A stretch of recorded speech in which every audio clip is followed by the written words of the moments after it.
Andhra Pradesh deputy CM ప్రముఖ నటుడు పవన్ కళ్యాణ్ నటించిన ఓజీ చిత్రం ఈ రోజు థియేటర్లలో విడుదలైంది.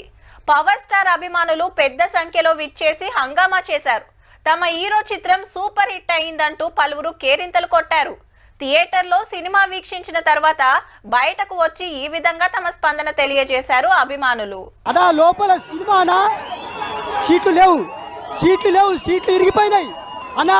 ఓజీ అంటే ఓజీ అన్నా. బట్టలు చింపుకుంటున్నావు, లోపల బట్టలు చింపుకుంటున్నావు. అరిసి థియేటర్ బట్టలు బ్లాస్ట్ అవుతుంది అన్నా. కింద మీద ఊపో, అవసరం తోపో.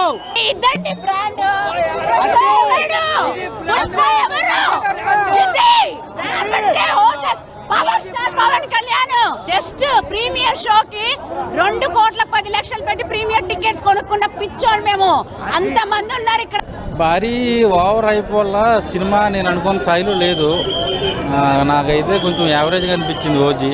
నిజంగానా 15 సంవత్సరాలుగా 20 సంవత్సరాలుగా తీరని కళ ఈరోజు తీరిపోయింది అంతే.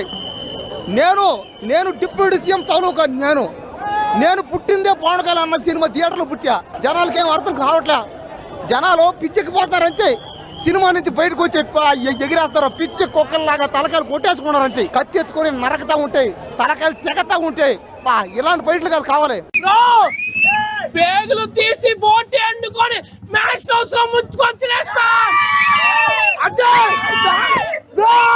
నాకు బట్టలు చెప్పుకోవడం ఒకటే తక్కువ కానీ మామూలుగా లేస్తా సినిమా 100% 1000 crores వచ్చే సినిమా సార్. ఇది రాసి పెట్టుకోండి.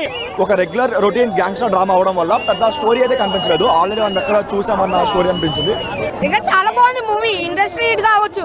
మ్యూజిక్ కావాలి అయితే డ్రమ్స్ మధ్య మ్యూజిక్ వస్తుంది చూడు, పేలిపోతుంది ఒకటేసారి థియేటర్. మా తోడు ఏమని అందించిండనా సుజిత్ బాయ్, ఏమన్నా తీసినా 10 సంవత్సరాలు ఈ సినిమా చూసి కూడా బతికిపోతాం. 10 సంవత్సరాలు మా కాలం గడిచిపోతాం. అమ్మతో చెప్తున్నా తమనన్న మ్యూజిక్ మాత్రం ఖాళీ గంటగాలు గూప్తామంటే నాకు తెలియదు ఇంతవరకు. జూలో ఉంటుంది ఇంకా ఈ సినిమాలో నటించింది ప్రియాంక. తిరిగే లేదు బ్రో. నిజంగా సునామీ వచ్చేసింది. పవన్ కళ్యాణ్ గారు చెప్తున్నా హ్యాట్స్ ఆఫ్ చెప్పాలి. మీరు ఎప్పుడు సినిమా ఇండస్ట్రీ ఉండాలి. సినిమా మొత్తం ఒక ఫైట్ టీవీని తీసిందన్న. పవన్ కళ్యాణ్ యాక్టింగ్ ఎట్లా చెప్పాను, మస్తు భయంకరంగా ఉన్నది. పవన్ కళ్యాణ్ అన్న కనిపించేది చాలా తక్కువ అన్నమాట ఫస్ట్ హాఫ్ లో. ఓ జస్ గంభీర నా కొడకల్లారన్నట్టు డైలాగ్ ఇచ్చి పడేశాడు. ఆ బీజం శవాలు లేచిపోతాయి. బయట అంబులెన్స్లు పెట్టుకోవాల్సిందే. వచ్చేటప్పుడు మాత్రం మీరు ఇంటికి ఎల్ఐసి కట్టుకుని రండి. మీరు పోయిన మీ భార్య పిల్లల డబ్బులు ఉపయోగపడతాయి. సమ్మర్ లో తాగాలి లెమన్. బీజంతో పైకి పోయేలా చేస్తున్నాడు మన తమన్. థియేటర్లు బ్లాస్ట్ అయిపోతున్నాయి ఎక్కడ పడితే అక్కడ. 2 రాష్ట్రాలకు ఒక్కడే దేవుడు అంటారా బాబు. అంతే. ఇది పవర్ స్టార్ పవన్ కళ్యాణ్ కోసం రచ్చ ఎర్రగా